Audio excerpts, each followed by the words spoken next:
The November in-service, in the know, winter safety tips. I'm Susan Schrum, the hospice supervisor. So we'll go ahead and get started. I've gone through and found some key points that are important for us to read. So I'll just go ahead and I'll start reading some things. We'll skip around, I'll tell you what page I'm on as we go, okay? So on page 1, it's cold outside. Every winter, the news covers the big snowstorms and forecasts describe bitterly cold temperatures. On TV, you've seen images of icicles, sliding cars, and homes buried under huge mounds of snow. And unfortunately, you probably hear about deaths related to the cold temperatures. Every year, the CDC estimates that 600 Americans die from hypothermia exposure to the cold, and at least half of them are senior citizens. Many deaths from hypothermia are due to unheated homes, especially when extreme winter weather causes a power outage. Your clients are at risk if they live in conditions that could cause hypothermia, including poor housing conditions or having an inadequate heat source. In December of 2009, wintry weather blasted 46 out of 50 states, causing at least 17 deaths. Most of them were due to accidents on the roads. Often people drive when the conditions are clearly too dangerous. Some drivers do not know how to drive on slippery roads caused by winter weather. Most people who become stranded along the road in a populated area will be all right. But what if nobody is available to help? Preparation for winter is definitely worthwhile. The extra attention you give to stocking your emergency kits and ensuring clients' homes are heated will pay off. It may seem excessive at times, but for a mere inconvenience now, you might save your life or a client's life somewhere down the line. This in-service focuses on giving you knowledge needed to care for yourself, your clients in winter weather. So we will read on. Now, in our area, we don't have as much snow as they do in the mountains. Now, I know that a few of you live up the mountain and will have to be driving through snow to get to work, or fog. Right, there'll be a lot of fog. There will be snow up there on the pass and rain that you may not have down here. So all of these are super important for you to pay attention to. So let's go ahead and go to page 3. Some chilling facts on page 3 at the upper right-hand corner. Why are older people most at risk during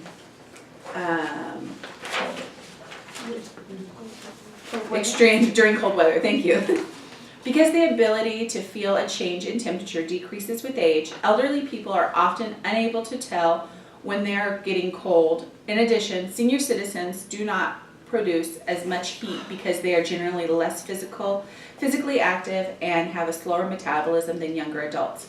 If it's cold outside, make sure the inside temperature is warm enough for your elderly clients. Room temperature, or the usual comfortable range, is between 68 and 77 degrees. You should check on the temperature of your client's dwelling regularly to make sure that the room temperature, it is room temperature. This may require installing an indoor thermometer in place where it can be checked often and easily. Do not always rely on the thermostat if there is one, because they are often inaccurate. And then on the next page, page 4, under hypothermia. What is hypothermia? When the body is exposed to cold, it begins to lose heat. If it loses heat faster than it can produce heat, hypothermia can occur. Hypothermia is hypo equals low and therm equals temperature, means that the temperature of the body has fallen below 95 degrees Fahrenheit. At that temperature, the heart, nervous system, and other organs cannot function properly. Hypothermia is very serious and can lead quickly to unconsciousness, and eventually to death. Since the symptoms, including confusion, develop gradually, many people are unaware of being hypothermic and fail to take steps to help themselves. Hypothermia is often associated with being stranded outdoors in very cold temperatures, but this is a dangerous generalization. Being exposed to any middle to low temperature, whether indoor or outdoor, can cause hypothermia, especially if the air is also wet. Think about how cold you feel when caught in the rain, for example, even in springtime. Who is most at risk for hypothermia? While hypothermia can strike anyone, some people are at greater risk, including the elderly, especially those who are without adequate shelter, food, or heat, infants and small children because they lose heat faster than adults do, people with medical conditions that affect the body's ability to regulate temperature. These include stroke, severe arthritis, spinal cord injuries, and diabetes. People with mental disorders, including dementia. Anyone who is drinking alcoholic beverages or using recreational drugs in cool and cold weather. So let's go to page 5. And it's hypothermia continued. All you want to know about hypothermia, right? So I'm going to skip around to a few of these bullet points. So what should I do if my client shows warning signs of hypothermia? First thing you should want to do is, if you suspect hypothermia, is to take the client's temperature. Anything below 95 degrees is medical emergency and the client needs to be taken to the hospital. After calling 911, you do the following and wait for an ambulance. Take the client somewhere warm. If there's no decent shelter, go to your car, turn on the engine, use the heater. Avoid massaging or rubbing the person. Excessive and vigorous movements could trigger cardiac arrest. Yeah. Take off any wet clothing the client may be wearing. If necessary, cut off the wet clothing to avoid excessive movement. Use dry sheets, blankets, clothing, whatever is available to warm the client. Do not use direct heat, such as a heating pad or hot water bottle. The extreme heat might damage the skin and cause cardiac arrest.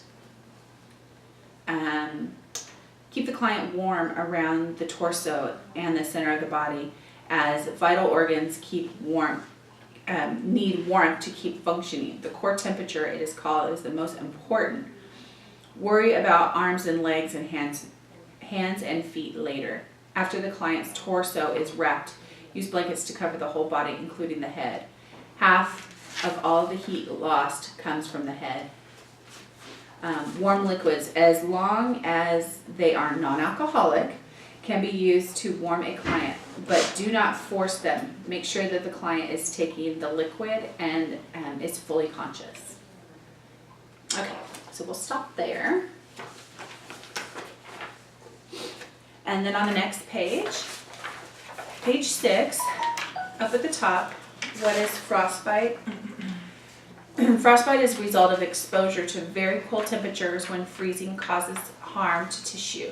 It usually injures small exposed extremities far from the body's core, such as fingers, toes, the nose, ears, cheeks, and chin. The symptoms are loss of feeling and color. In severe cases, the affected body tissue dies and must be surgically removed. What are the warning signs of frostbite? So the first thing that you will probably notice is that the exposed tissue becoming white or gray in color. If you touch it, it is firm or waxy. Frostbite is likely the problem. If you notice these things, ask if the person can feel anything in those areas. Usually frostbite goes unnoticed by those who have it until someone else points this out. What should I do if I see someone with the warning signs of frostbite? Just note, the following are not substitutes for treatment of frostbite or hypothermia. Both are serious conditions and can seriously threaten a person's health. However, all nursing assistants should be aware of basic first aid principles and immediate treatment procedures.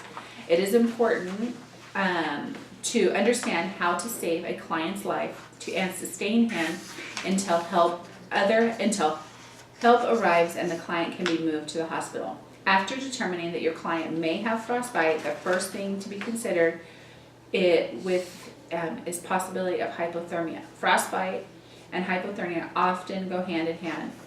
Take the client's temperature, see if it is above 95, and if not, follow the tips on page 5 for handling hypothermia, which we already went over. On the right-hand side of the page, it says if the client's temperature is above 95 degrees Fahrenheit, you should do the following to treat frostbite. Call 911 or other emergency number for help. Then find a warm shelter, such as a room closed to the elements. Use your car if necessary. When moving clients, to make sure that they do not walk on frostbitten toes, they can further damage them. Use warm water, comfortable to the touch, in a bathtub, bucket, or container in which your client can rest the frostbitten area. If water is unavailable, use your own or the client's body to heat or warm the frostbitten tissue. For example, warm the client's fingers by placing them in your armpits. Do not use a heating pad, fire, radiator, or other source of heat, as anything too hot will burn the tissue, and you want to return the frostbitten area to normal temperature, but not more than 100 degrees Fahrenheit. Do not rub the area, as it will only make it worse by damaging it more. Obviously, you need to contact your supervisor immediately if you find a client with the signs of frostbite. The clients will need urgent medical care, especially if there is any hypothermia or frostbite is more than a very mild case. But do not wait for the rescue workers to arrive, as time is not on your side. Stabilize the client's condition with other methods outlined above, others calling for help. This is super important. It may not ever come while you're working with a client, but for your own everyday life, with your family. You could be traveling, you could be on a little weekend trip to Big Bear and be stuck in the snow. You just never know. General winter safety tips for you on page 7. On the upper left, traveling tips. Get specific, clear directions to enter client's home before you leave your office. Make sure other people know your plans and how and when you should contact you to ensure you make it to your destination. Travel in packs or in convoys in bad weather. If you slide off the road and someone gets stuck, at least others know and can help. Use caution when driving on bridges or concrete highways. These surfaces are the first to freeze and become slippery when the temperature drops. Don't pass snow plows or sanders, and don't follow them too closely. Keep a survival kit in your car, and that information is on page 9. And make sure your supervisor knows your visit schedule. If your schedule changes for some reason, call the office right away. And at the bottom of the page, and for your clients, under supplies, heavy winter weather can make any travel impossible. That means your clients who are unable to care for themselves will need a family member or friend to stay with them until conditions improve enough so that you can return. Check with your supervisor and see if the winter storm or the local forecast you have concerns with the client's well-being, if she should be isolated for any length of time. In any case, stranded clients will need basic supplies. It is necessary to ensure they stock up on these extra items in case of a bad storm. Non-perishable foods, batteries, medical supplies, at least fully stocked first aid kit, but more vital is prescription medications. Enough heating fuel for several days that might include firewood, gas, or a generator. Okay. Clients should eat a well-balanced meal to preserve energy and maintain heat. They should not drink alcoholic beverages when cold. In order to warm up, hot drinks like tea, coffee, hot cocoa are usually good depending on the client's allowance of sugar and or caffeine. We all love that hot cocoa when we're cold. On page 8, on the top right, under General, keep your gas tank close to full. If you should become stranded, you need to be able to run your engine for warmth. You don't want to be caught in an empty tank. Decrease your speed and leave yourself plenty of room to stop. Allow at least 3 times more space than usual between you and the car in front of you. Drive with your lights on, even in the daytime, to increase your visibility to other motorists, and use lower gears to avoid sliding. In automatics, they have a first, a second, and a low gear. Do not use overdrive or cruise control in icy conditions. Let's turn to page 9. Getting stranded on the road. We're just moving right along, guys, because I had it all marked up. Getting stranded on the road can be a scary experience.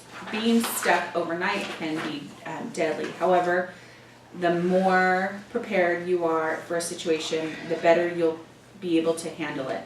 If you have the right attitude, knowledge, and gear, survival and even relative comfort is quite likely. Never lose your cool. The emergency kit. During the winter, whether you get stuck or happen to upon another motorist in trouble, your car should have the following emergency gear in the trunk. Flashlight with spare batteries. A plastic one is better than metal because it won't stick to bare skin in freezing temperatures. Oh, that's actually a good thing. Ice scraper, preferably with a brush on one end. Flares.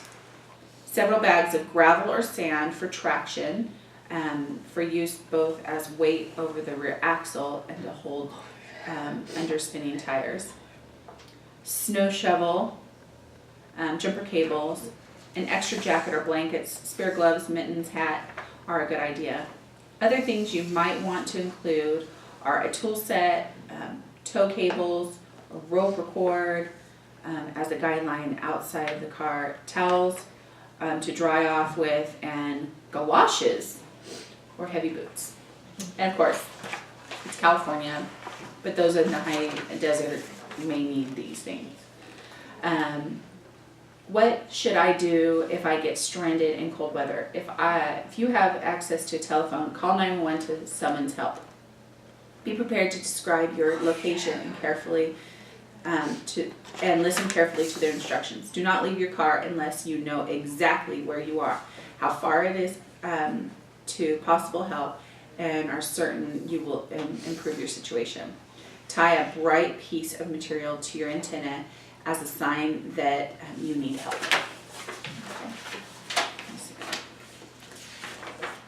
Have any of you been caught in a situation in a winter type storm outside of California that?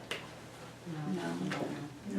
So one of the home health aides used to live in Maryland, out of the Upland office, and she said she was driving in a storm, and she had left her mom's house, and she was leaving earlier than she told her husband she would be leaving, but she didn't call him to say she was leaving earlier. So she starts going. It was fine where she was at, but she got caught in a storm, and she couldn't drive any further. The snow was, she said, just was falling so fast and got so high that she got stuck. So she's on this road.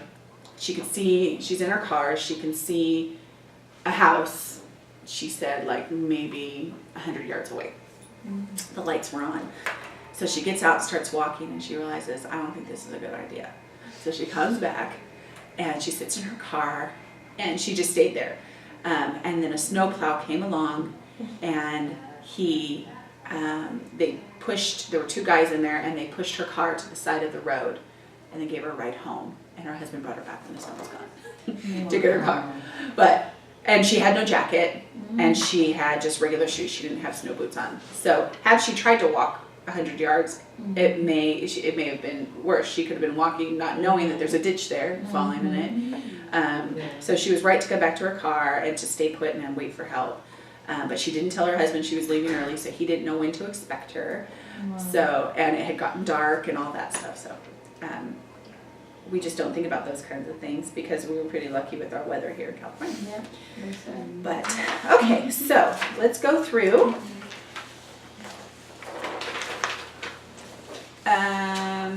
Number 1, the elderly are less likely to be affected by cold weather because their metabolisms have slowed down. True or false? False. The elderly are more likely going to suffer from cold temperature due to low metabolism, less physical activity, and potential difficulty detecting low temperatures. Okay, number 2, hypothermia is the name of the condition when the core body temperature drops below 95 degrees. True. Hypothermia is the term when used when a person's internal temperature drops before 95 or less. Below, sorry. 3, true or false? Frostbite is more likely to affect exposed fingers and toes. True. Number 4, a client should take a sip of liquor to warm up in chilly weather. False. False. Any alcohol consumption will increase the risk of hypothermia by thinning the blood. Number 5, you should carry sand or gravel in the trunk of your car because A, it helps keep traction and to put weight at the rear axle. B, you can use it when stuck tires are spinning. C, it can be used to add traction to your icy driveway. D, all of the above. That is right. D, all of the above. You can even use kitty litter. If you don't have sand or gravel, even kitty litter will work. Number 6, you should ensure your client has emergency supplies when the weather forecaster announces winter storm watch in your area. True or false? True. The best time to talk to take stock of emergency supplies is when you can easily travel to the store. This means that the supplies should be purchased at or before the earliest sign of the storm. Number 7, for safe traveling during the winter, you should A, drive at the speed limit, B, keep your gas tank close to full, C, pump your brakes every 2 minutes, or D, keep your tires under inflated. B, that's right. You want to keep your gas tank at almost full. Moisture affects the quality of the fuel, causing starting problems. Fuel not being burned efficiently, engine misfiring, and adding a strain to the engine. So keeping it full keeps all that from happening. Number 8, if your client has frostbitten fingers, you should rub them to improve circulation. False. Rubbing tissue has frostbitten will potentially damage it further. Okay. Number 9, if you become stranded due to winter weather, it is best to leave your car and seek help. False. You should stay in your car and wait for help to arrive. It's the best way to stay warm. And number 10, you should only travel during winter weather when absolutely necessary. True. If you can avoid the roads, please do so. And if you have to drive, give someone your itinerary and be careful. So make sure you fill out your name, date, signature.